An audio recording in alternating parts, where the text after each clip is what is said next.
ভিডিওটা ভালো লাগলে আমাদের চ্যানেলটা অবশ্যই সাবস্ক্রাইব করবে। মেলা দিন হয় না কথা বন্ধু তোমার সাথে, ভাবি শুধু তোমার কথা সকাল সন্ধে রাতে। মন চাই একটি পলক দেখে আসি তোমায়, তুমি কি কখনো মিস করো না আমায়? ভালোবাসা নেই তবু থেকে যায় পিছুটান, দুটি হাত ধরে থাকে অবাধ্য অভিমান। ফিরে যাব ভাবি তবু থেমে যায় বারবার, ভাবি শুধু আজ বুঝি আমার সে নেই আর। হারিয়ে গেছে চেনা মুখ, বছর হলো পার, নাম্বারটাও বদলে গেছে, হয় না কথা আর।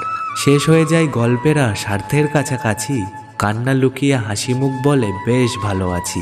স্বার্থের মায়াজালে পৃথিবীটা ঘেরা, ভালো থাকে তারা যারা অভিনয়ে সেরা। নদী পাড়ে বারবার ফিরে আসে ঢেউ, আপন শব্দের মানে খুব কাছের কেউ।